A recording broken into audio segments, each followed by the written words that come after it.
assalamu alaikum seju bantankuro mol ani seju dingol be mbemo be kontonna ka faale ko bi nga invité kutolle soton ni muñanta kaccala éducation la fen kola éducation la kola donc seju bantankuro lotale ako pour ka seju la tañato ani l'avenir de la ville de Sédhiou. Donc, Nico avenir, la nouvelle génération. Nico nouvelle génération, les enfants. Enfants, éducation. Donc, voilà, nabi nata kakacha nyintemo wala munketa éducation ti. Ngamul invité na wala keta Madame Fat Diouf Dianti atemu responsable de la comment dirais-je, responsable de l'éducation. Ani Elage Djedjou, membre de la commission communication et relations publiques. Donc, Bignetel Moflo l'a invité. Pourquoi? Parce que Fatou Diouf ni ATB éducation et dindiol. Voilà, bi nga tefana invité pour que nga nyon so hakilo la dindiol la éducation la kola. Mais mba diamodi la Fat Gen là a y présenté. Merci beaucoup. Oui. Assalamu alaikum. Be Sédhiou Bantankuro kafo mol be kontonna que Amadou Mané remercier Baké à la initiative kendo amoyo a dokunyo fana remercier munketa Elhaji Famara Djedjou afana ala do ñañi ñata machallah. Moi je l'appelle communément le grand journaliste hein. Mais Sédhiou kol be kontonna wa ñimu initiative bete baleti kana bi kacha fanna dole mi yalon ko fanna kuma yari balen ko min ka ko nyami mu education ti manam dinni wala education wo keta kolti mu yalon ko a initiative bete ata bakele ni wo bota jembe mo be konton ka commencer birim président bala Elhaji Amadou Coulibaly anano malanko Ibou Solo Konate ani membre ni responsable commission be ani momo yalon ka be Sédhiou Bantankuro ka fo kono ngamobe tento ngamobe jay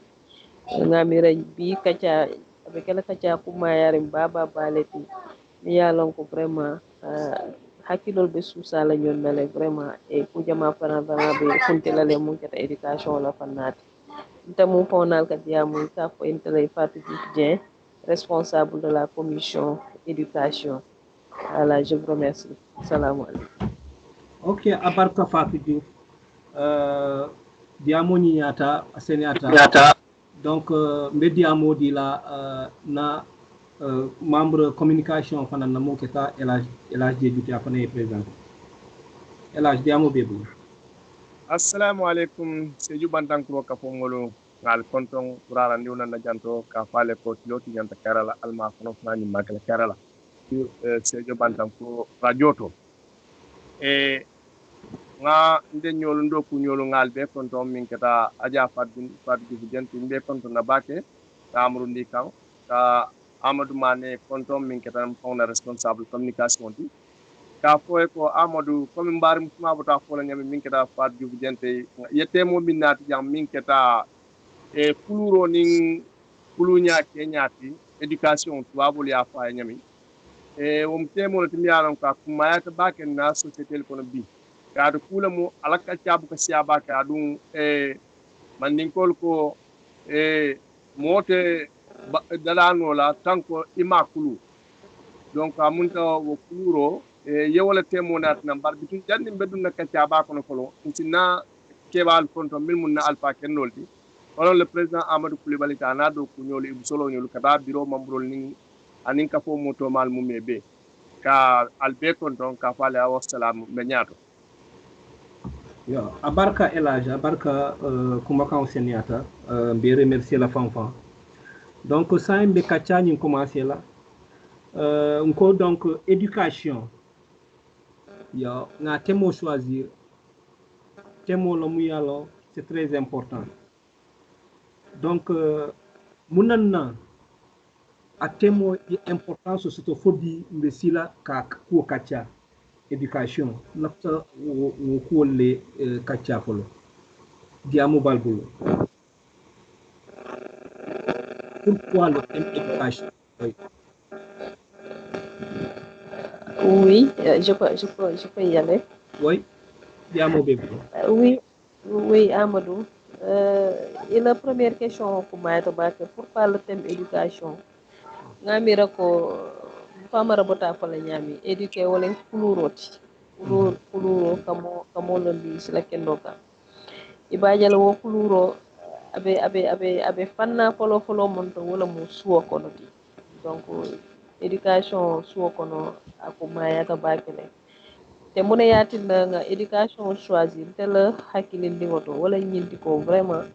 éducation wala mu basoti parce que ni lafta mo formé la ni lafta ye mo formé pour que sama ay ki fuuti dunia kono aya fan nafa aya la mol nafa ay dunia mol be nafa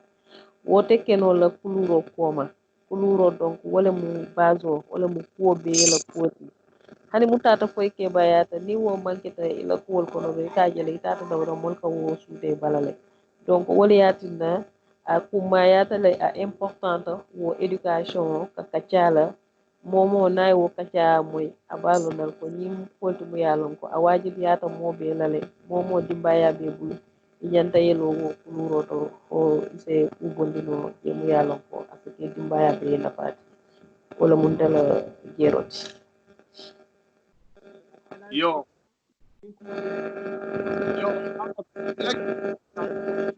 na pass back kuluro Kenya e comme nga ko man do ko éducation atel base ya dawda c'était une société ta jabelorin ala ko ila société mi kutote ila kollota kuluro le betiata kuluro nyana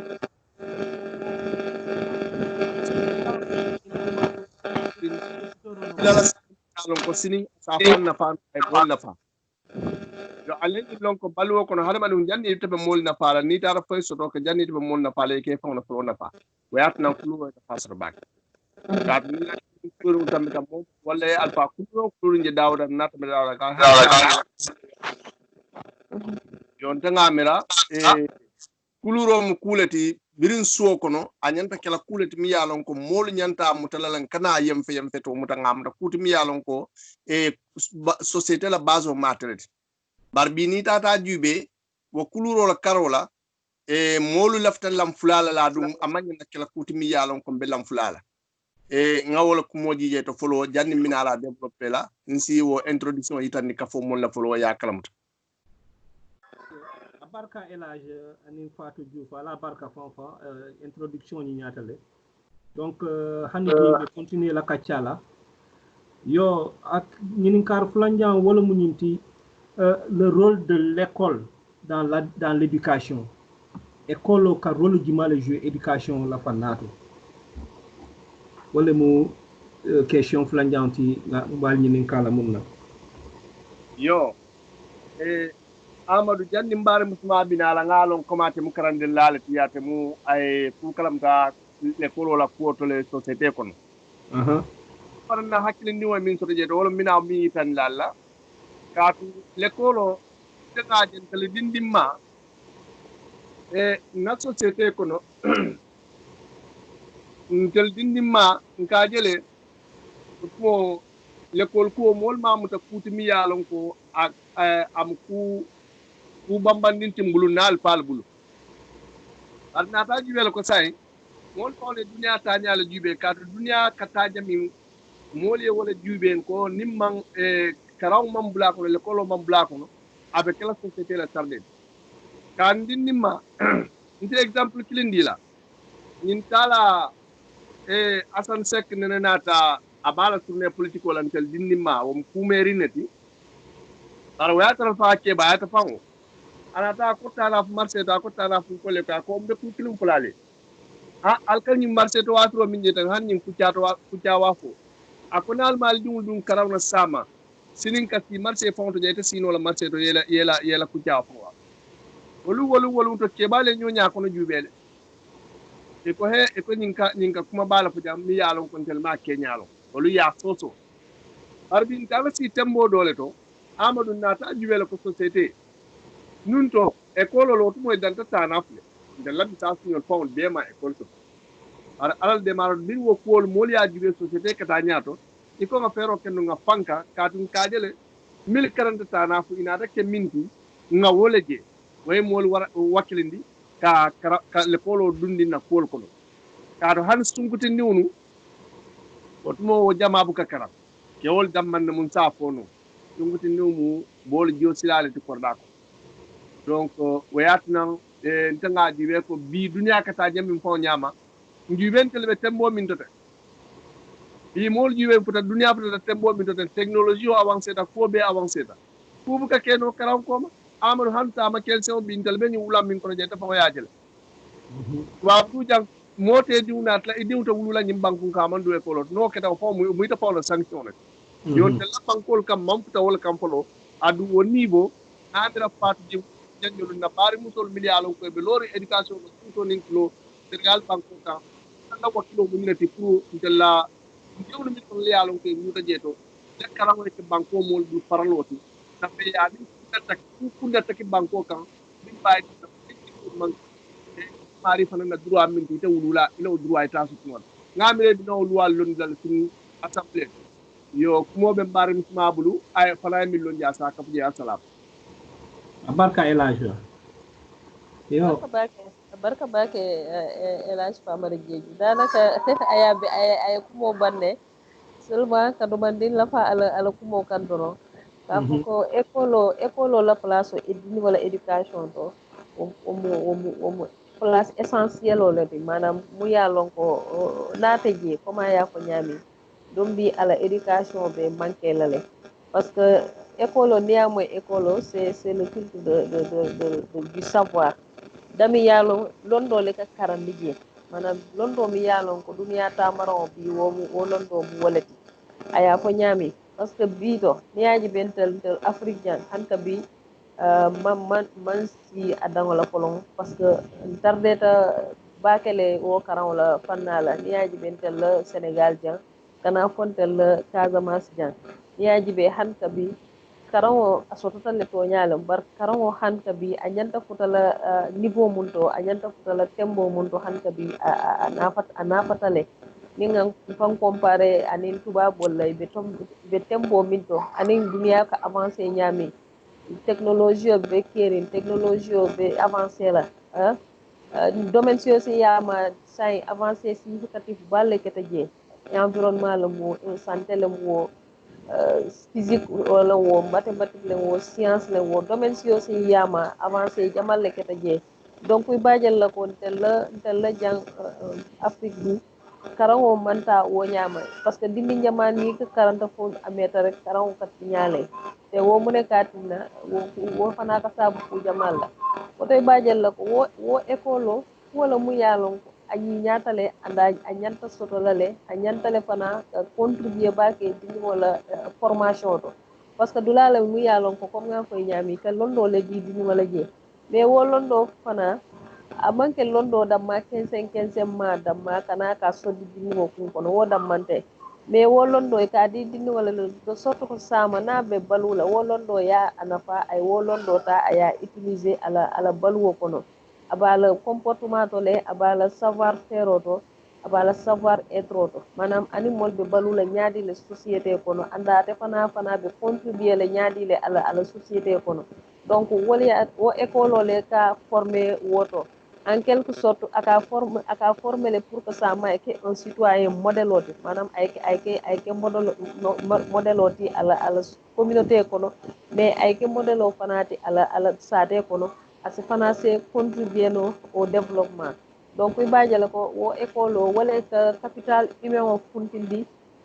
ala sate donc wo capital humain wala kana ka do ko ke pour que contribuer sate le développement to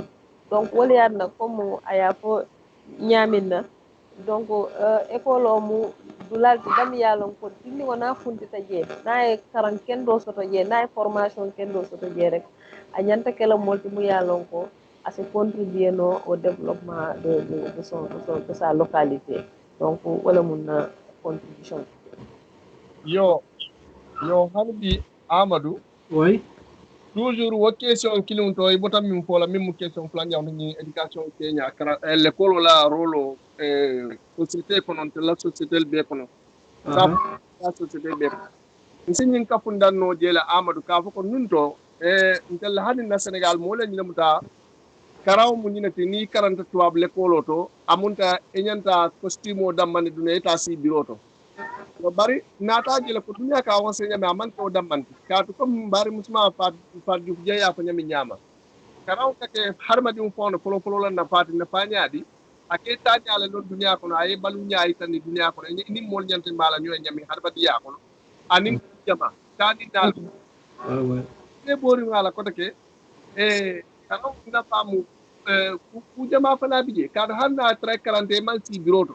il faut balunya do so no la mi yalon ko balunya isa hakilo so no la kilo min satna ita mari la balu plan no nyami nyama ko e kanano kan da ka ko ta karaw man jam fade to nyal dia ale be kuntula français ka fo le savoir vivre très bien voilà très bien de kun la karaw man jam fa Amadou Bari sa fo no bi alata ko lan tabe jin tubab du min tom na karaw hakilo wala en futandi no jang ka tuma yele soto wo ide wala atnam bi ala nata ma ko no ngaw ide ta bandi fon pala no ta ko nga pala on ke no ko no fo nga kusal no bi alhamdulillah rabbil alamin min yat nan nata dum tuwab ko bim ben na balu gagner kan honnêtement m falam dem mo na pa kan yon ta nga saw na fa asiata la bundal siatale isa asitele ta banor barisma fa nyam wala fana la fot abarka fanfa vraiment nka je aliya bele fojeto nka mais hani bi mbe continuer la fana yo niya korsi iko par exemple surtout no Afrique indi wala kudunya société à la responsabilité bijele o société ala aka rôle jumale jouer dindi wala éducation yo barka barke Amadou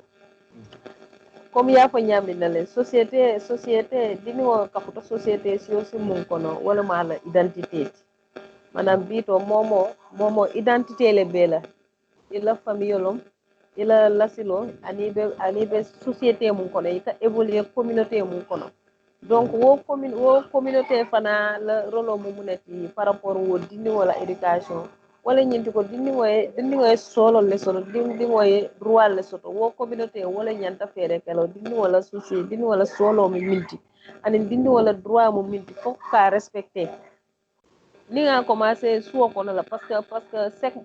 partement jamal la ko parce que l'environnement immédiat de l'enfant d'abord wala ala famille a wuta dami abana fa bulo kono ani munul bis kono mun ya entouré donc i bajal wol folo le ñanta dini wala droit mo mundi anala solol mi minti yelo woto donc wo solol abol kono le éducation be je doboro be je bala jaatu kende yala kol be je sécurité be je protection anin kadimi mo fana ñanta momo ñanta kala hajoti ñanta lolo wala le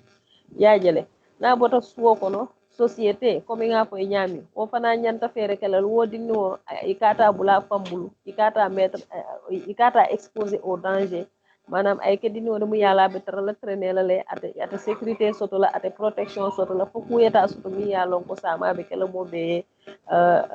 regretter ibaje la comme niaji be sainte la société kata ñami niaji be ñi les enfants de la rue ñi mendicité mun be keri donc wolbe mun ko len mu yalla société le ka wo ke dindi wala ta man ñan kala wo ñam dindi wo ñanta protéger la dindi wo ñanta karandi la dindi wo ñanta tala école te wo be société rôle to to je te bi wo ko communauté ab wolto état le représentant wol bi jele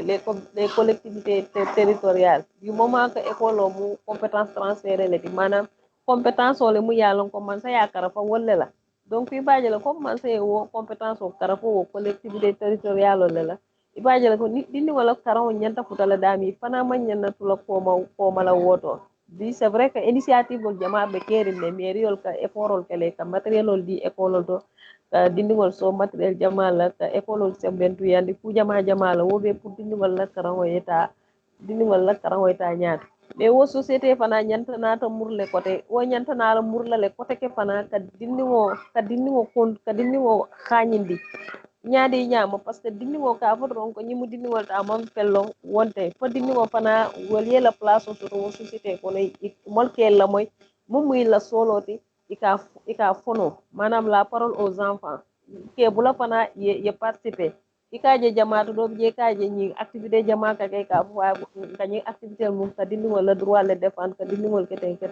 et pourtant wo dula mo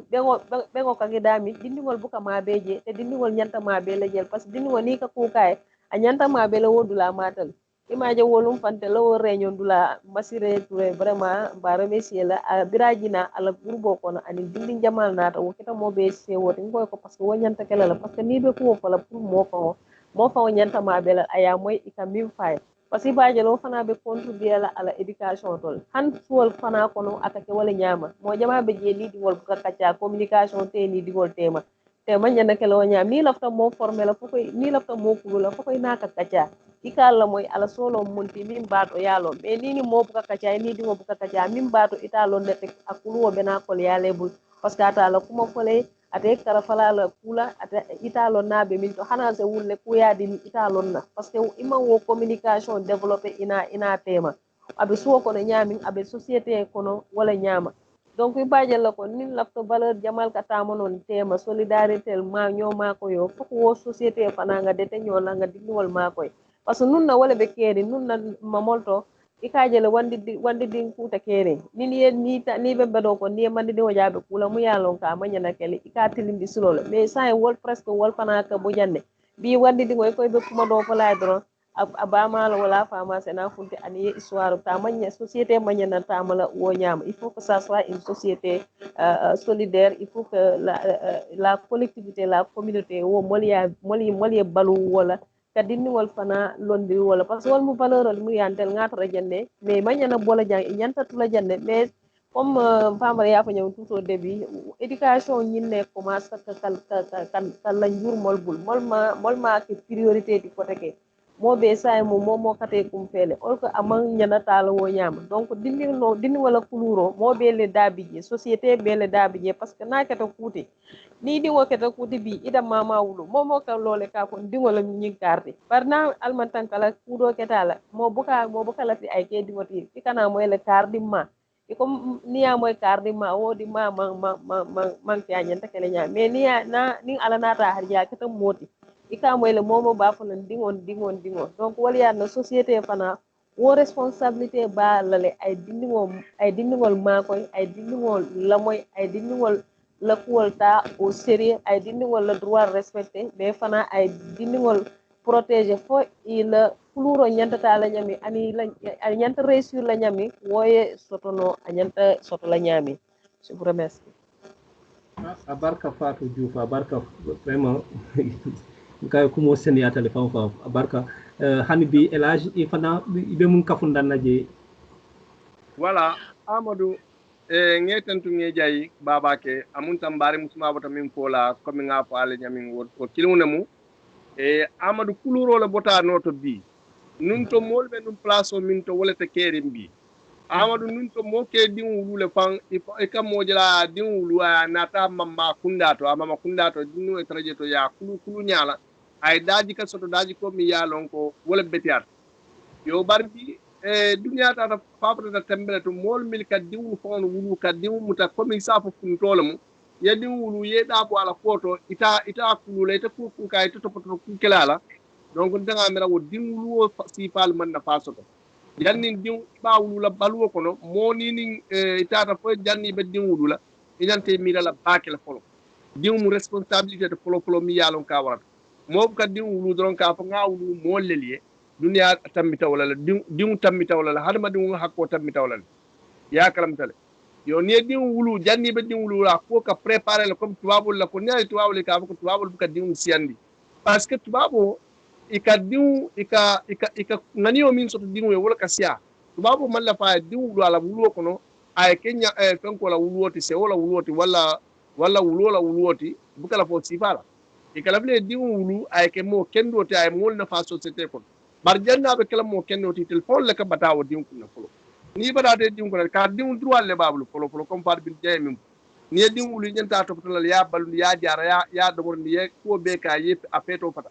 nin karandiros nin karan sitama ya dundi école tala droit le mol beti wala nyanta kala yo barantel dol mbuko juwe bi di ñun pele miliyalon ko be siari na silol kan be sada danol wol manke kuti miliyalon ka ni ñata ñanta fero kala wolle la wolle ñanta société ñanta kelo kala wolle la ka ku sifale ay kala na sa société telecom man sala responsabilité le bigele bar wululal fana na responsabilité wala folota yo bi niaje mo jama ka wili bi katun ka télévision juɓe janne mil ka ke ya télévision bi nka manifestation dijelen ka dinu dijel mi yalon ko foku nabo da no e ko man sama nyin kenyi man sata tarano wala dula beto janni man saka ne te kan itla fo nyanta ku kala fo min batna man saka ne ka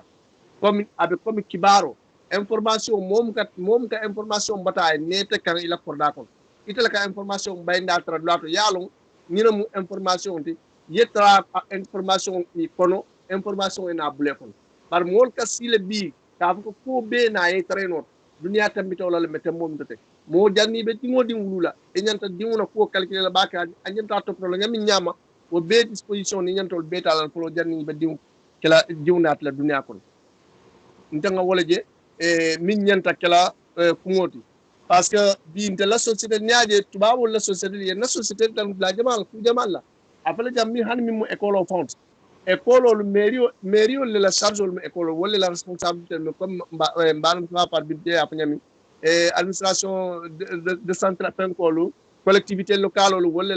la yo école la service au fond décentralisé wala donc dinniwnu ñanta fero kala mo janni be diwulu le yaalo ñanta diwulu la condition ji malaka adne diwulu ñanta topoto la ya ay balu ya jara ay kenya ya dundi école to nin ku ya soto itel mari ñanta lola la pola ta diwu tammi to la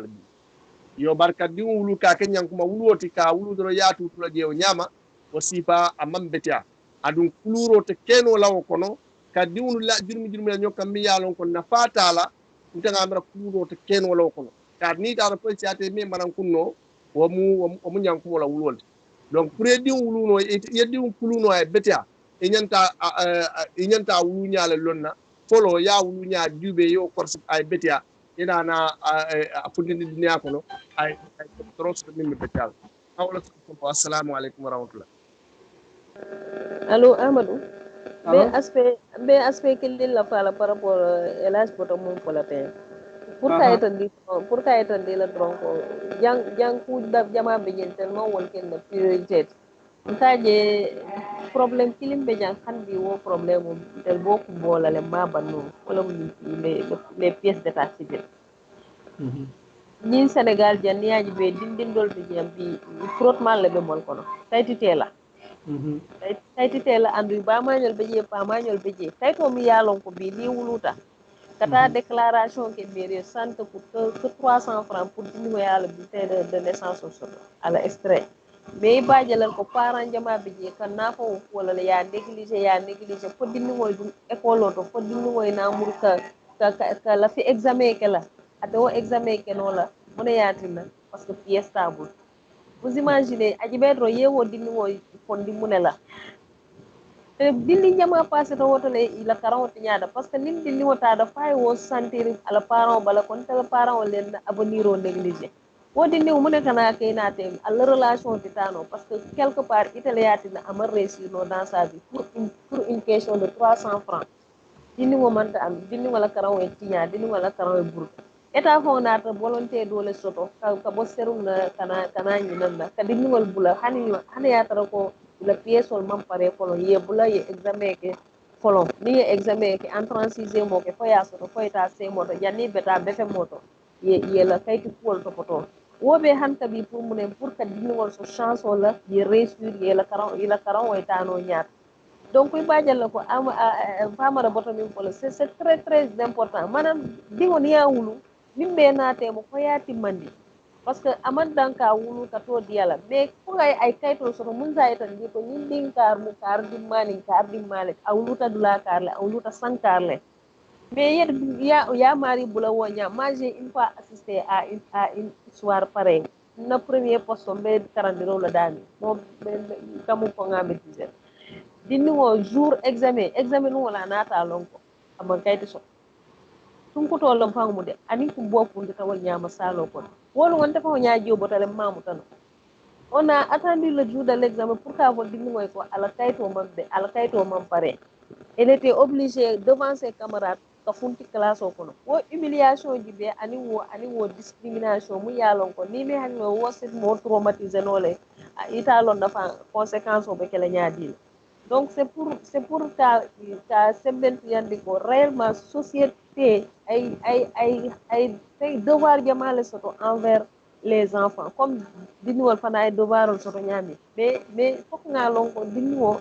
ika préparer le ika former le parce que ça ma jita ke ba yale ay solo le so mais al biradi nga mum mala solo comme be nga lo wala ko société lo wala parent wala lo wala man sakunda yelo wala ni man sakunda bataka mais fana nganta kata ngake be jey chaque fois que mu ne moy man sakunda finalement mol yami ko man sakunda do ni nyanta bekal or ko jamal bi je wal mu kunden den le mun yalon ko san demande pas beaucoup d'argent mo be yake nole parce que ka jele ikata ko do dépenser pour dol to mun yalon ko wolmu fenkol leti wolmu secondaire on leti par rapport dum wala wulu kaytol wala ka dinno dundi école o tek wala ka matériel o sanga ay ta karan wala mais buke ke priorité leti buke ke priorité or ka manyana tala wo nyama donc la ko wala la fala jeno abarka yo mfanam be domondin ka fula jeto c'est surtout dans le domaine traditionnel mbedun no domaine olto munketa société la roloti éducation la carola traditionnellement par exemple ni akor sinunna seju nindinu ye kulubaliya kuwo ke sate kono janda ka futa so kono ke balba jelale wolle ba kulula folo janda be futala so kono na futata so kono parents ya akafundam mais bi c'est tout à fait le contraire bi nindinu ye kulubaliya kuwo ke sate kono niyama ala alfal hana tra dindo dera petale ala alfal le ka sonko ko le ka fay ko munanna iba dimma kulula sate kono donc woliatina donc société fana mukala rôle jouer no je me rappelle quand j'étais jeune un jour là ninkaf nyuma do kelta mbe kelola marché ma fon birim mbe kelola damin dro ina tam fata ibe fato la damin dro ntengam profiter pak nga busa biri nga busa obusa roya dimi comme ibe fato la nga busa obusa roya dimi damin dro ay ba manen dro commencer biray ba manen dro commencer rek ke bal ni boro nata ni chomplo nata ya buute ya bayde foy la sokono bira dunte la sokono ati amena donc nafta sokono donc c'est fini mais bira fta la sokono i ka fama ko ba nendri ni ba nendri kare awle fenke pan afama at lobu ko sikoteke donc tu vois l'impact de la société dans l'éducation de l'enfant mais ça wole man soto parce que d'abord parents les folloyer blobla donc parents mais la responsabilité que wala nan c'est très difficile pour que la société fana y a la rôle jouer dans l'éducation de l'enfant. Donc nte fana ngo sotombe mun kafundana fenkoto kachato je. Ila kuma ka ombe dada Amadou fana be do sotla ko de kala kan kumo nyin kan ka mbari musmala kuma ka me abota pola anita fana bota dam to pola kaje fana sembentu yandi. Yo apunta mbari musmala dam to ko tonya ke éducation abota dam to pola parents ni global bakele katu la sola ko wala siata di niwra sola ko yo ta société el batan di bake ntab ka exemple ta mo lam fon ka exemple ta wala ko mamadi buta tale fon na nyam kante min jeta Amadou nte to mankem famarate nte ntro mo famarlet mune nyim famarato nati nin kunna abe mota nyin ku kilo min folate ya kala mutal Amadou te wuluta yem fonsita école dumalamu lummin nambe examen on kala lo inata fo namse ko ye mole wulu kayto nat ko wulu kayti nato wulu kayti tante bulu wulu kayti nta ko no école o diwum be har kilinti je wulu kayto be mimbu wonya kan to wulu kayti la kada simbandi pama en koto maki aka ko nyintomu atomu omarlet nato la min na otumo pama badi ndola yentola wala o tomu omarlet ata futata simbandi wulu kay la lato ay to dol di do to alpha do to ismaila ay odi ndeta ni na tawla aka fa ko fo umar lom fo famara lom fo famara lom bitata dam famara safe yaaje wol kena erreur parce que ni a to yu la pot ya la to futala nu woto non non non non yo fulan jaw fulan be tembo min to tembi ndela en ta fo ñin 2019 fo ko non tar Sénégal amad nga élève de 3e fenko nga élève jele ibe sendo kala ñinan imang extrait fontable wulu kayto fontable naw ma fono ji wol be mu ko le ko abe paraw la négligence to leti pakaw ko non ta jele nga ko ci fal tra jela jama ba wol be mu kulle nga élève jele be 3e fenko secondaire au fontu 3e fontu je to fenko han carte d'identité scolaire au fontu wol bu yo wol be mu kulle mi yalon ko amu paraw la négligence o leti donc fo wulu lalu nga fero beke nga dindiwunu nie diwulu e ñanta lon le diwun na faamu minti diw ñanta lola silol milkan diwna droit mu minti te ñanta lon na le o kol siatale bar mo kala diwulu ka ke be yaw la wuloti ya wulu ya tuje ye ko diala a fo ye debre a fo ya ñet ni sotla o suka fay wa mu wulo no nim sa balta mambe ta polya ni dala to abdu di be jambi yo diwna valoro min be diwna janto bi ye diwun topoto nyamin ke diwna bi jang ni diwulu hanna sita crash tala fo man ni a traité mari be do ko la wula be do ko isi pero be ke man sa si ma ko na lon ko la situation me permettre pour dindiw taratirin so ko no a si pero be ke ye ma ko ye crash o dile dindiw ni metara dami ni école to dum falan sita dindiw be dum école o to len ko be ba ko cliente manke la dindiw na karol il fait dindiw la école o to et puis pendant ite parents ite hani le dum man ta école o ay taratirin so ko no wala ka ko bimba da dum samano so ko ja ite bi jande ngalo ni jam ko ka kenen mil be sidi se ngar pretol parante le ta ite di wulu la ni mbam ta mata donc ko de jet fa ko nga wilin nu di wulu ni nge wulu ngalo ko jantele lo silo binka nun to ite kulur nyam ni mo ku jawo ke din ku jawo ke sate ko ika mim ko malom fa wala ka kulu fa wala fa ka arbite haani la ito kala hani na sa ni bulo mata dindo dinina masaya ya ke problème o tibul ya be ke bul han na santo to bintel la sate to nunto mo ne man pol nta wulu talen tala fo putata fon sio tala fo sanjel fo mina sanji tan ni sabo silante na man policier fon bar bi nimmi wulu ta be police lo nga dal abe police lo ne ni problème ndindro ko ngata police o be mu ko le mo ta hakko to benu nyami ngatu to manke min din kana tawoto kaatu manke min de nin ko mbo bayin lam bota min ton te nin wadun ten adum bidata da min ton defata no lol ma adum tol somnala sa fentel betar la la flol to male ka fa nyaadi dafa o sita kembulu ninti alma fen ko lam dro atita to dal wala wat ama c'est vrai abarka fanfa kacha diata le fanfa. De toute façon, l'aftate lequel nous troisième question ti mun keta parents la responsabilité ti bari ngamara nga ko fo jele nga ko kachale donc hani bi be tambilo la le sai mun keta peut-être Amadou je fanam be mun la fala je drom pour que dum parents la responsabilité par rapport ni wala éducation ani le réussite voilà ani le réussite wo fana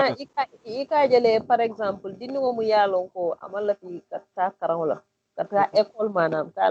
kata école comme famara bata bala yami hade manke ko itata école do mais possibilité jama be jele mun yalon ko dinni wol sake no le pour réussir dans la vie ya jele mais wo be fok parent wol le dinni wol dandan manam dinni wol ke encadrer ke orienter parce que dinni wo be manke école talati parce que molbe kerne jamuni yalon ko bi réussite la bol ko no pourtant la karama jam fa comme ya fa nyami mais ils sont devenus quelqu'un dans la société mun yalon bi ni lotay di am pega mi molke la moy la molke hakilo ti la photo le ta manke ko karango kasi bango kan wala kata do ko la administration to wala ya di la mais ils ont réussi dans leur vie métier be bul mun yalon ta fa ke to mo kumal tije parce que métier jamala be kede mais wo fana ka jele min dindi wolo ta ka bukata école ko tege ya bula wo ñam dinni ngoy tara wo ñama dron abe taxawalu la abe amantara kudato fo ni alama amari ma koy baba bake ni société bi akata ma ñami ni alama ma koy alama dema asena devier nole ay ta délinquance yala alman tankala wol nga wol be jijan te wobe kasoto dawoda ni ya kiskisi parent wala yela rolo bula i may la responsabilité assumer ñanta assumer la ñami dinni wonatra aman la fika continuer école mais possibilité jama be jele ya orienté soit ya samba menuiserie to wala ya samba couture to wala ya samba menuiserie métallique be janne mécanicien be jam bâtiment maçon be jam électricien il y a tellement de choses yo xamanteni mol sa ke nol ye réussir je parce que le grand frère do bi c'était pareil dira 40 fo certificat alors carrément ka te man la fi amal la fi 40 ke alors kata électricien yalla mais bi wo mo électricien bâtiment bi na bunte kering je te dis bien bunte kering han immeuble R plus nangam niya samba ja sa installation be aka do ko ke entreprise le to bi tena tata dama tel ka ke wo chef data diet il maîtrise tellement l'électricité que ama han 40 fois à un certain niveau aman silenya mune wono becho karango parce que bira alota carrément quoi man la fi karango la fa ma yata tata din cousin do la wala yakara min ne chola wala yakara min électricité la ko bi alhamdulillah apana na fan ko hajo lo donc vous voyez tellement le rôle des parents est fondamental dans la réussite des enfants c'est-à-dire mo dingo bulo wo nyama rek na ko man la fi ñinna ita orienté la kudo ni mo man la fi ñinna abe la fi la dolale mais atan na ñin sejum fankolo bi dinni jama fele ñin bi be taliyo la ñin jakarta borin dola fula ya moy ko jakarta mo kar fa wala jaka mo kar ni jakarta boyta na ma hakilo da asata ku kala aya la njur wala alman tankala ay ta kudo kar mais wobe c'est parce que ce sont les parents qui ne veulent pas accompagner les enfants dans leur choix. Il faut qu'on respecte le choix de la personne. C'est vrai que karako moi la première orientation wala ka orienté ina ñoo nene fo kay karam wo fana man ke forcing wote parce que tel fana wo côté fana ka boyje baykel parce que mol yaay ko be mu forcing wolti wala ka lipalen ka nen ka doya or que c'est pas ça dindi wo fo ya responsabiliser fa yaay tan dal ko fana mu molti mu yalon ko tu es libre de faire ton choix yeni choisir hani éducation kono fo dinni wo yala liberté soto je ka karanno convenablement anyanta karana nyami so kono mais wala kam mankente le suol kono on n'écoute pas les enfants on les implique pas on leur donne pas la possibilité de participer de donner leur avis de donner leur opinion dinni wo fondo be nabe diamulo communauté be nyintele jibela idi wonata be diamle hey idée bang mol taxandi be la moy rôle la ya frustré et pourtant apana na la solo len itali la solo len teleto apana na la solo len anata ala moy ça c'est le minimum ya la moy aka min fo asake no aka min fo ete fo moy ku karanje dinni wol ni be siri ni hakilo to dinni woto ase karandi kula ete fo mam millo mais wo ka ke mune kono fok la patience ani l'écoute ka dinni wol la moy ya loy la dinni wol afta minna ya yebula fe ning la fi ken dole ya dandanje fo janning abi réussir la parce que ni calculer ite mu bi ite mala alfati ite fana jata wala nyama ila alfali ye ken ne ye danday metu wo nyama parce que ni en tuwo nyama non bi asaka non te ken wala comme keta nyami bi tenum betta de biela le wala nga kudo ke mu yalo sama ni so da ma parce que alfal le yen danday yen filindi silo la donc c'est de notre devoir fana nga wo ken dingoli mais bi wala be manquer ni société ko donc e ka jele ko parent wol mom le rôle c'est incontournable. Moment où on est à leur place, c'est pas l'État qui doit le faire. L'État a son rôle à jouer, mais notre rôle, c'est d'aider nos enfants à réussir dans la vie. De façon générale, l'éducation, le métier, kudo, avec mon éducation, parce que dès l'instant où tu l'as il y a choix kendo, il a mal la vie à la bangot. Oto ñin me ci kar karan ye exemple lol diela koy kar jele ay ñin ñi nak fa ñi sot koy kar jele ay ñin ñi nak fa ñi sot kacha lo mu doron kacha anin communication wala ka ko be sona yandi be ka dingo bula wo nyama naka manta école ni ko waye din ka o hanada ka ye fo école to bitu wala tele ko moti je man ku do iman xalat do soto je ya mari bula wo nyama o mu gaspillage olti donc wo côté fana mom ko mol ya a comprendre wo nyama de toute façon ni elage ne kuntu ni a korsi fon akamunta ntella molia education muta munete akamunta école 40 dron adanta wonto na mari école 40 bula to amen dron abanta voilà ya bula fambulu Mais alors qu'il y a des exemples, et des exemples chez nous. Par exemple, Ikamu Fenke Pero Kadri Baro, Mumbe Sejou, président de chambre de commerce. Tout à fait. C'est pas un fonctionnaire, il était menuisier. Un menuisier, un grand menuisier, le plus grand menuisier de Sejou à Bol Konon. Mais, bi a des positions du mal, bi mo ka tubab kan foye tambala na tubab kan foye sa isa mena 40 ans fo université woli en tella fenko éducation woli en batani tella éducation muta école karon droneti na mare école karon bla dame dron pap ya fila fambulo donc woli kanyi problème ol nanna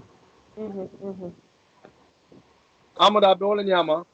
comme par musma la min pompo sur le plan communication wula ni wudi un tema wom kulet mi yalon ka importante bakele parce que tata na société lu nga étudiant jele ni jubé na ko na société ko amadou communication manqué ta bakele communication manqué ta bak wula ni wudi temal yanni bo lon na amadou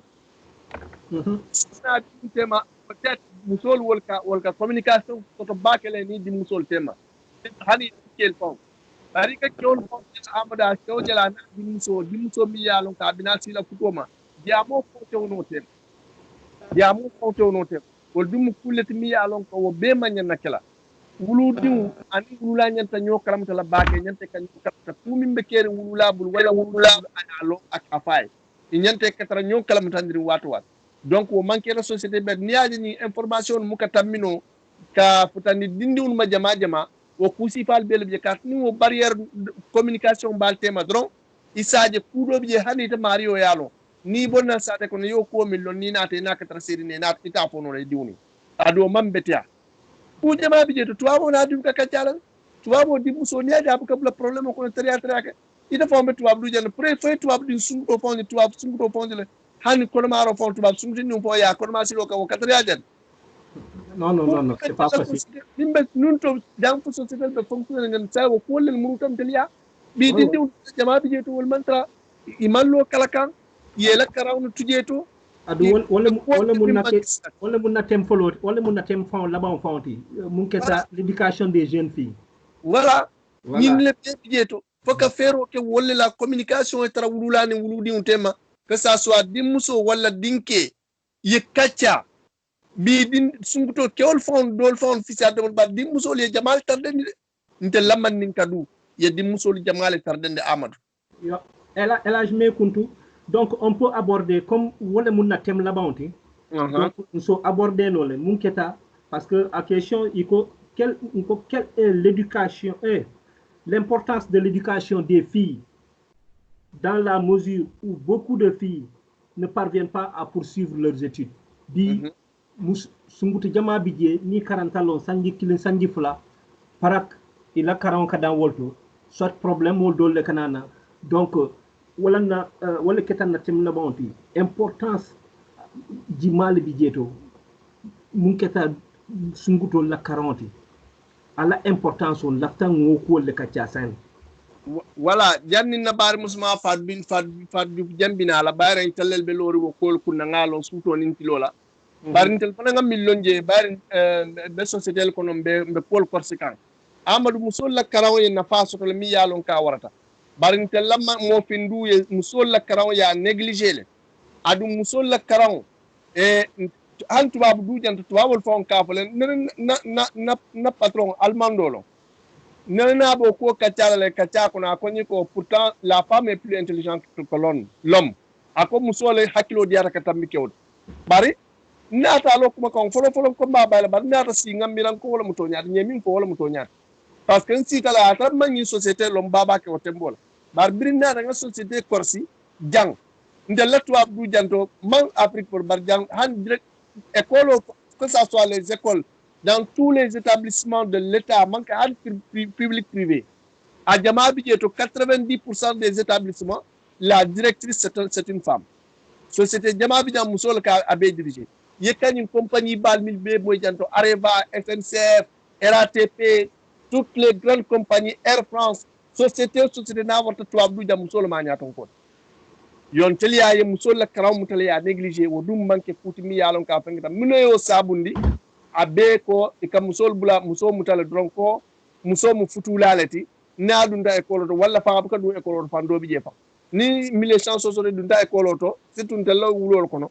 ne sanji tan kalandro ko nga bonni no nyimta ni sira futo mala ta futol il faut dinni fo mu ka bala ku ya folo ya dundi kewka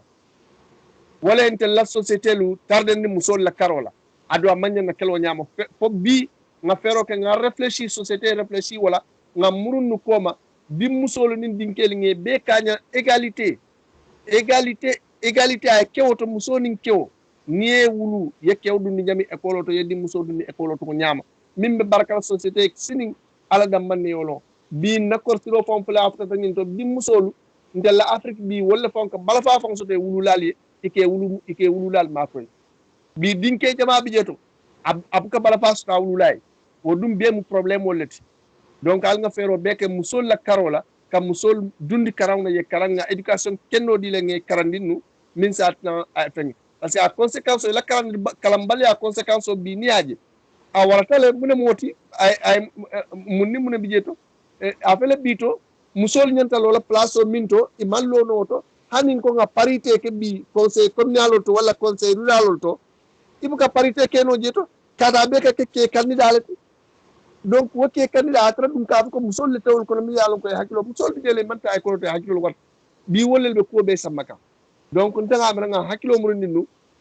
bi conséquence o mi yen soto musol la karola tarde mi yen soto musol la karola al nga murunu kam musol éduquer de façon et si karano nyami nyama yeke société na participé parce que bin telia bi nte law wulol kono man tubab ku ndal fo bar wulol kono retard soto je bakela musol la karola nimmi menta doron do man ndindoro iko ngabi kewla walla fan dol bu ke tal fon do école to ko ni manke muso manke karanade wo mu idée leti mi yalon ko bi nyanta o banir la na société ko non wala jama tardandi musu jama pel sirim bi ton te la ma fon bi man trak man fon fan kara nim futu wato sida dole futu nindo bi dol fon manke o fon so te be sir wo nyam donc ngaw so te to mboy tan la folo e ngam bari musma bula ay diam mi yalon koy telebe ko kol be kun wato bel barka elage barka yo Fatou Dieng abarka baki Amadou na grand journaliste ayabe fole danaka ayabe fole ay essentiel o kan fole musol la karawo Amadou wallahi de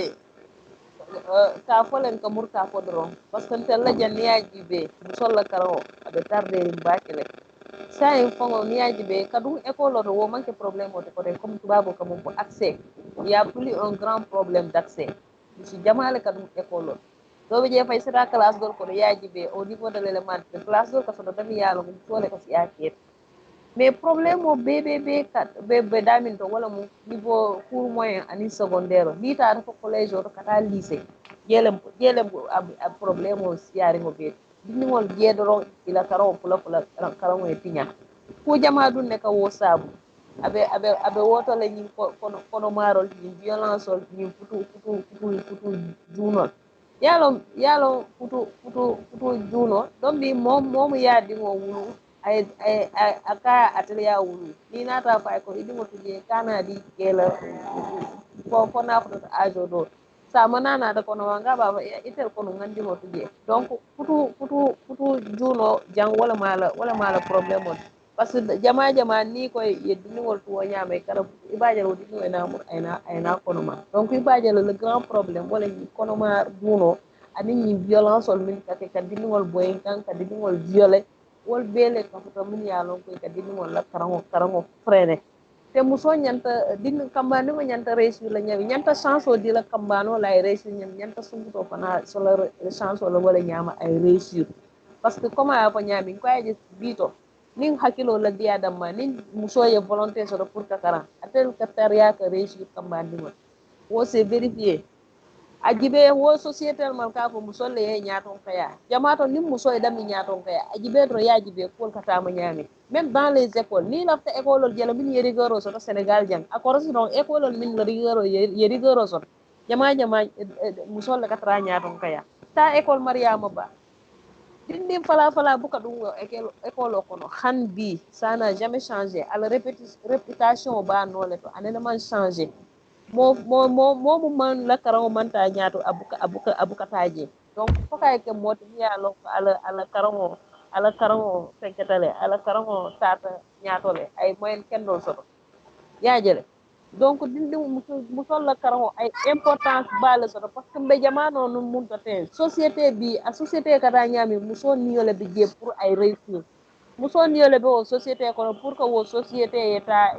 yettama ñanta tama la ñaami parce que moɓe yalla no ko musol bi ila lo ñaa société kono bi itata dawodan sénégal kono activité min ka tama satel kono itata dawodan groupement féminin walla be activité la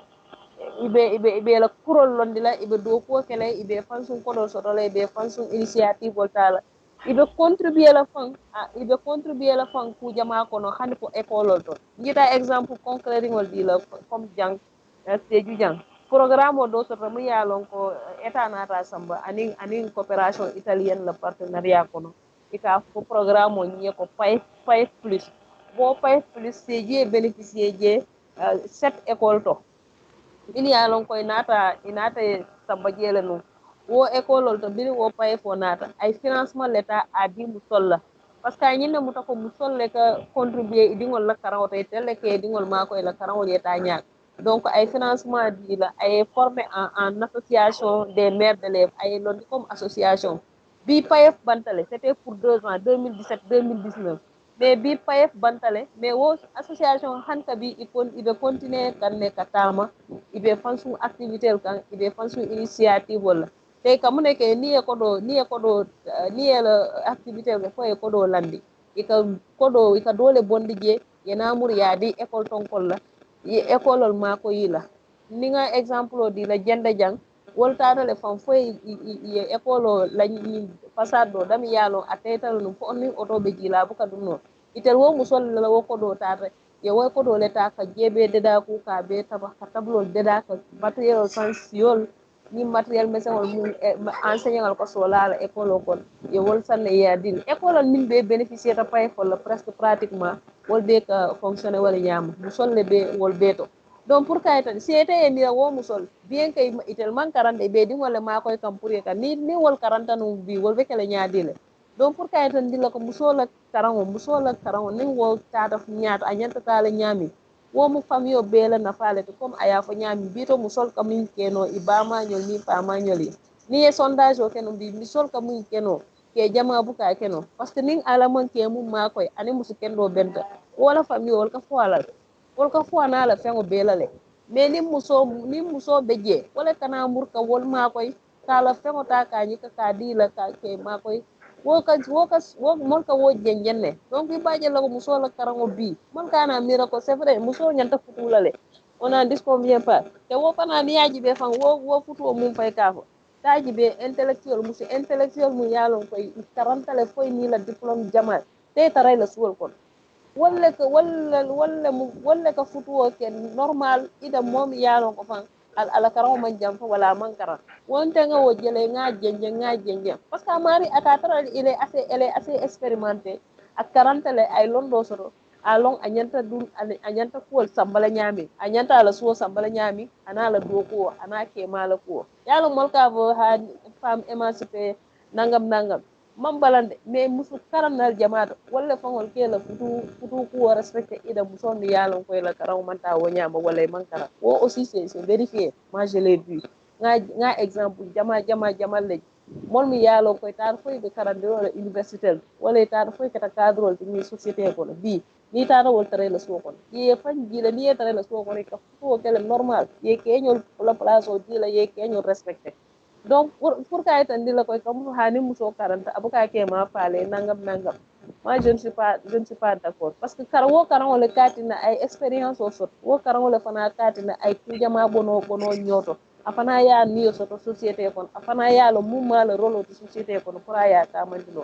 mais ni muso man karan ni solom parce que déjà dindi ngol le éducation jama abe dépendre muso le bala dindi ngo fa jannaɓe ɗum ne école oto walla fa jannaɗe niveau ɓe tambela niveau ɗo ala éducation be ba ma bulole kono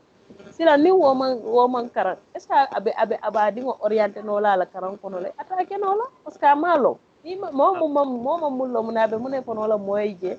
donc il ka jele ko wo muso la karan c'est important c'est fondamental parce que c'est elle qui éduque c'est l'éducatrice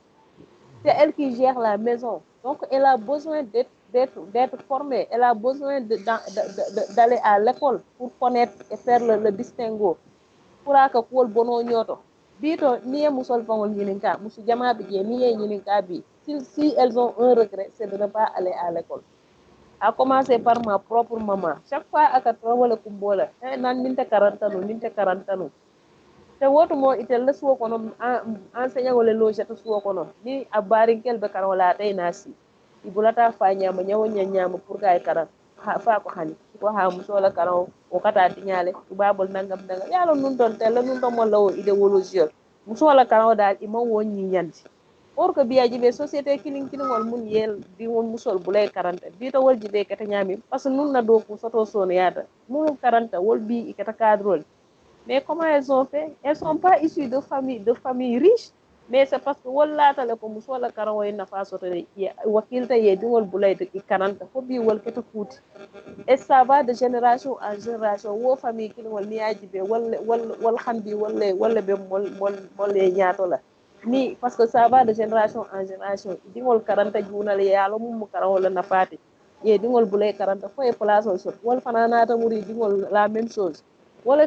ni mi hakilo na wala ka continuer wala yanna karaw akuma yatale avec akuma ke to nyami akuma to musoto wala nyama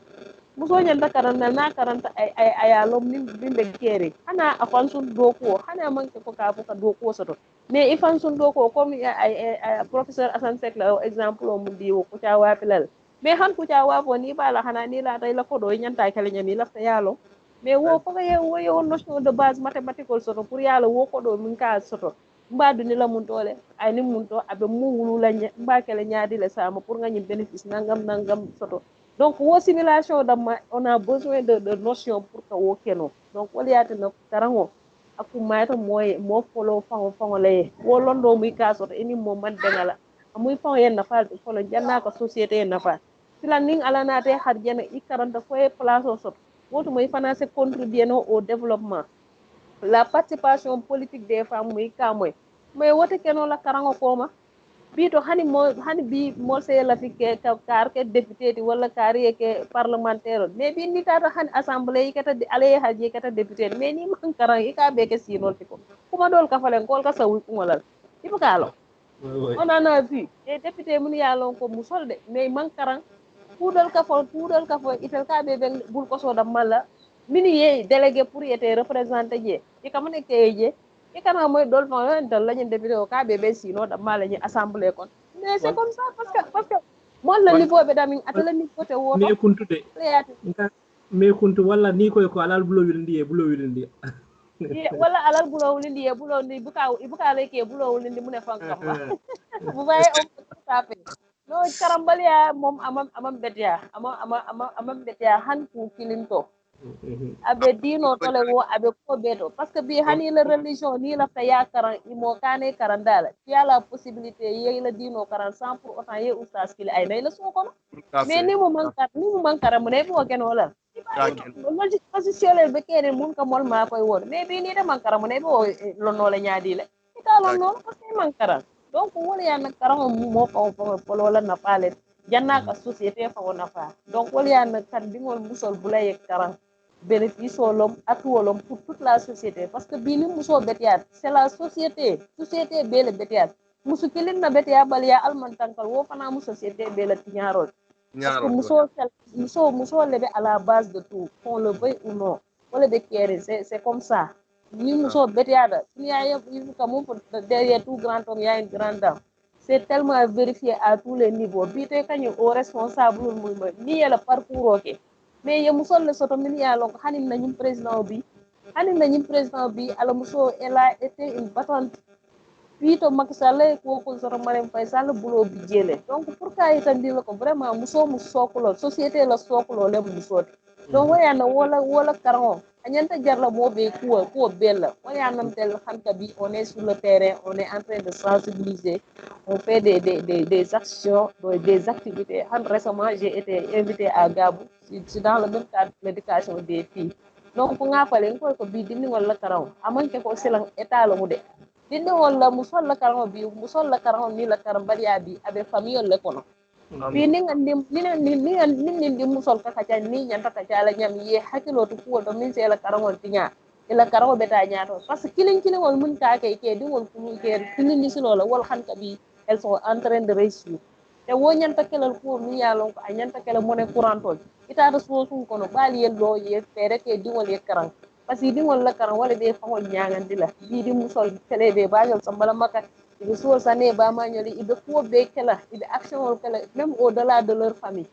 ni ñi sun karol sita wala ñi événement sita comme musol la je musu pentiol mun kela ko dol bondi kamol ma koy wo be fari Sénégal jande sey jan lal ben tari effectivement mi ngi non donc wo ñamalen ba fa la janden ta banno la non ta banna ngamra bina lundo jubela on va discuter uniquement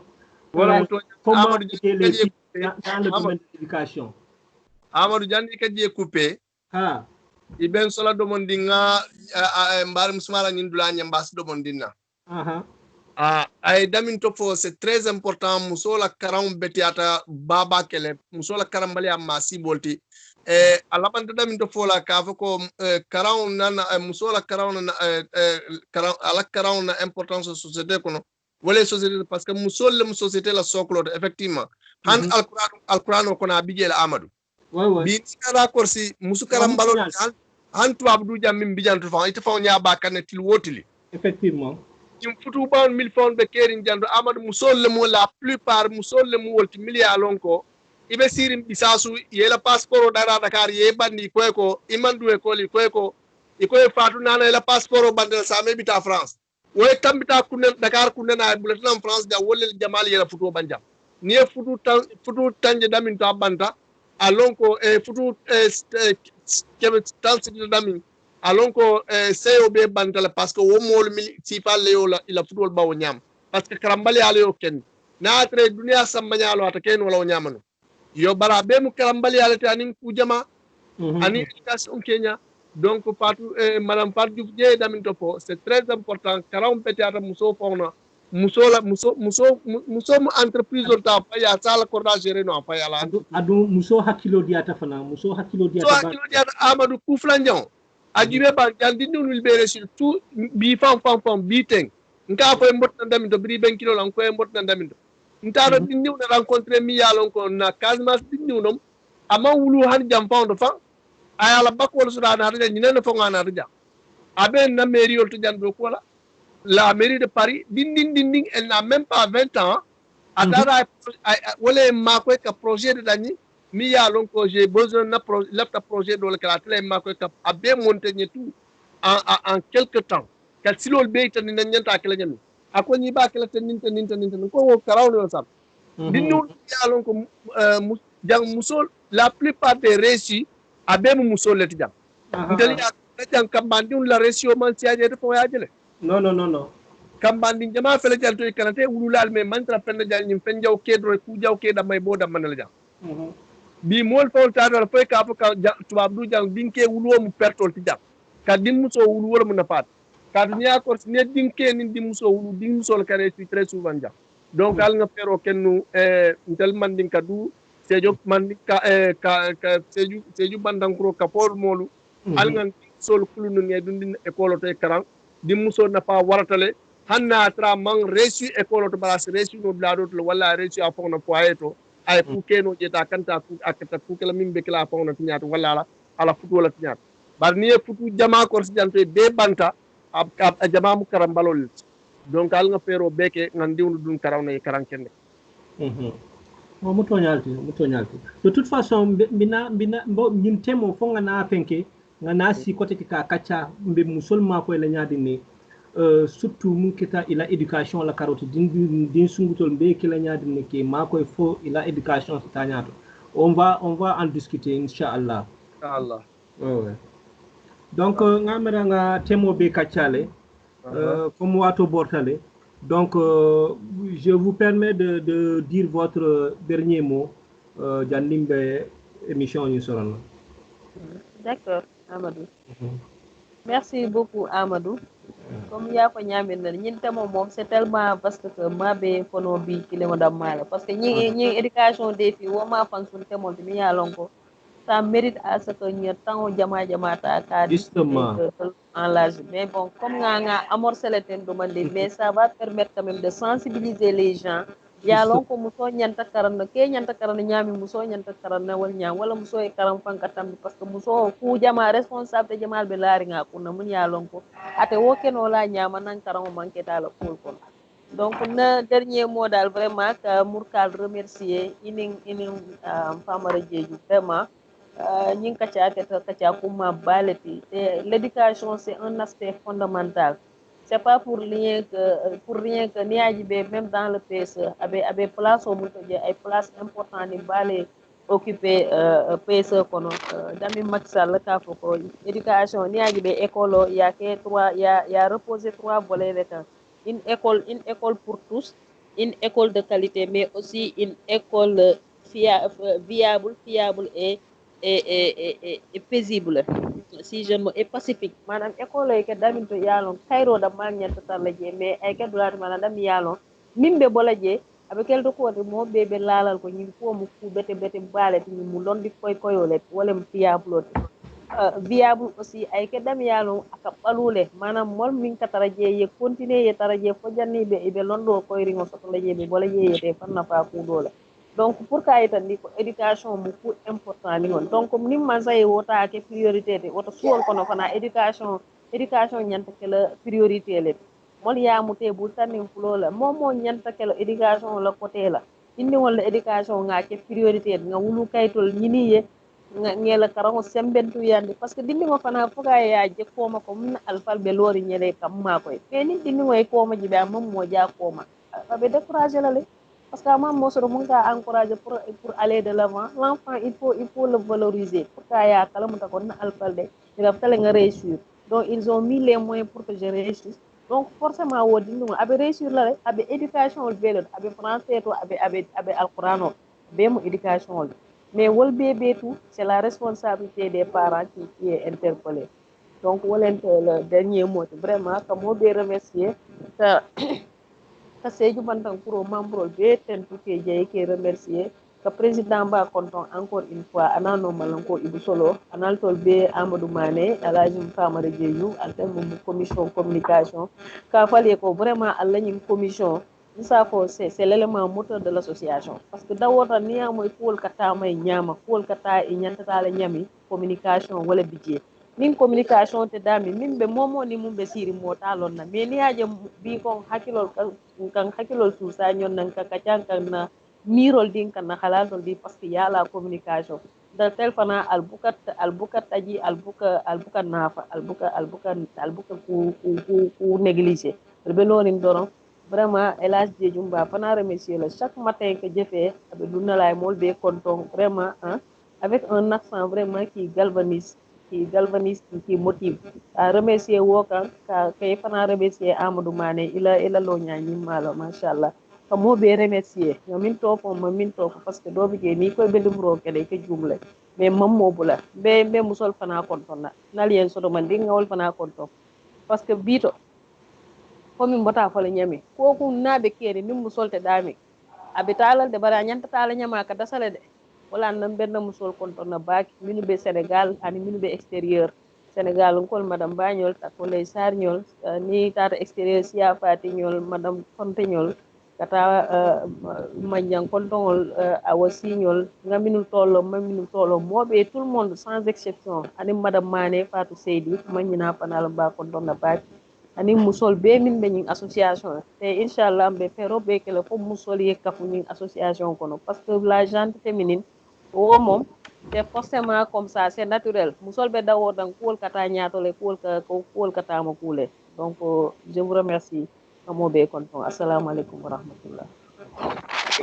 ani mbari ba eme ama mba fana konton na afana de groupe kono le mba fana konton na fam fa assalamu alaikum yo ito Elhadji voilà Amadou pour revenir wala mo ñinde donc ka tentro ke don han kabi kay tandi sejo bandankro ka fo mo la ko ontel nga chance o sotole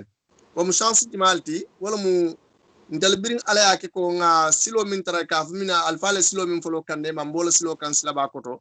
amunta kuwobe nu nyamin to nun to nyanta fero kala alfalu ya kenu nyamin nga fero kan muruna noto nyama hannin ni la kulol ma mulia bari evolution kata kol to le to nyake bari si fero beke dinnu la karanko la education ndanga mira bi dunya fata tembo min to mol samte bultan nim flola muskundani ke kunda musoni ke bakilim pakilindi yello isiuna ye bamban ka dindiun la ko ka to to nyanyam diu mota wulula yamuta komi saji wuluwo yedin wulu don ya tuje ta kana ke nyam alngan diunu ninge wulun to mimmu dindiuna droite nga follow nu wala nga topoto dindiun topoto pay si karam bu tama nasira karam bu tama nga duni karam bu to ala karam ko fana nga lwala adu nin dindiun ta ekolo da kada kenyin dudra ka fu ya fa dro na da ekolo da na ta ala sako pay al sifero beke nin dindiun da ta tan ekolo ta nata nin ku min nata nim ba nim faytra lori anim min nata al kalon abonna école de nyaminto alialo ko bem ku important dunti education kono yo ku fulanjaw min bekela na ku labonto wala mo dinnu sunguti dinnu la karam fanati ko nga fala nu nga temo commencer le maba dum ku jamaala ba ko na te bannola bari min ketam bar musante pa du je a fa nyami nyama nsa ka tiala fa jan nsa ma te bannola bar si fero ke nga han kabi nga tesitoke ay ka fam muso la karam mu kulati mi yalon ko na fa batel parce que di muso manke korda ko silat nawluta akada korda do na fa wo korda do na fa fanyanta signalo na jela janta tranyalo nyanta balu nyalo na jela ni mol la relation nyanto belu no la je donc o be karam na ko keno donc nimboto ko no meka fo mo beten tula seju banan ko beten tula muskundani ke kunda kayta ni nam muso la mil be en kapun ko no toujours comme mbar musma fa nyaminto kuta ken wala busol koma benna baram sol kontona mi bewe nyin kapun kono kana president ba konta min kana president Amadou Coulibaly anin kapo moto mamu be anin sejo sate mol betu na alfal mil bieto tabo jonjon na kata bula fo kuku samata nyola nin alfa koto mil bebi jando mil bitu babdu ke be ko to kadwa momo karo fo alas karo sabatindi na baram sma mi fat du jeng mbeten plan be jale lo nya nyiyata ye no fa tep dan laban sala alma alayka rake sha assalamu alaikum warahmatullah allo Famara naam allo Famara naam ye hakko boy ni mela kumate parce que bi ni dun dañe émission ko fom fundi tam manke ma kon do spécial na fuko be lankala la wala Jean-François Cochin ike ma konton wala betiata de Jean-François Cochin ni ma wo ko don na futo be click kala jilande ba ko nga ko spécial ka remercier vraiment ala lo ñañi ñaata parce que bira ay permission dani anata il devait passer avec nous quelques jours mais il est resté jusqu'à ce que pratiquement ngana activité be ba remercier wo kam ba tentulaje ala disponibilité mole mu yalon ma très accessible ukajel ala ko nala musole benu chambre kinin à l'université c'est récemment que j'ai là donc finalement anata ni wo fon funti ñokam parce que metale man ñonje yaajale nata kun kan donc akata wala ñam donc nte ha émission ke fo ngam bandi ma wo ko do spécial ni wonte do tebet yalla fe tebet yalla to man ben ke ba ko na Jean-François Cochin ba ko ba ka ni seju mol be tout anin le maire de Sédhiou anin mol milliard ko setalo fano ke tous les dimanches katara lori tebe sidra bambandi nga ko mal plan baja alja la mansia dawlma Sédhiou kol be tout mil be Sédhiou sa te ko nan mil be président Amadou président la commission ngi ko to baké ba fale wassalam barka fanfa vraiment c'est kacha diatale adu intéressante fana comme nga fale ñami de toute façon, surtout l'éducation des filles, on va en revenir parce que c'est un thème à part entière. Donc, ça kacha lenta banna. Donc, faut ngana si au ko fana kacha. Elage mbe remercier la, Fadou bien mbe remercier la, fan vraiment. Ali Allah hajo bula alnate donc kacha ni thème la munketa éducation. même profiter là que président contre Amadou Koulibaly ani membre bureau B contre avec le responsable national nous Serigne Fallouti Jean Cochen Bafana contre donc avec tous les membres de Sédhiou Bantankouro Moulbe au niveau national vraiment ibe lonya munna lonya nyata donc comme nga fon nga diamo munkeno audio fenkoto paneloto ko ka fo vraiment Sédhiou Bantankouro on a que ka ala tentu rek parce que bi projet jalle exécuté ta a projet manqué en projet balti bari alhamdulillah mbakan doma on a pu réaliser quelques projets kadwa alomari na kol fana itanya rek donc on peut remercier là puis faut à la prochaine fois inchallah sina si côté que nga ni thème débattre merci beaucoup Merci. OK Merci. la Merci. merci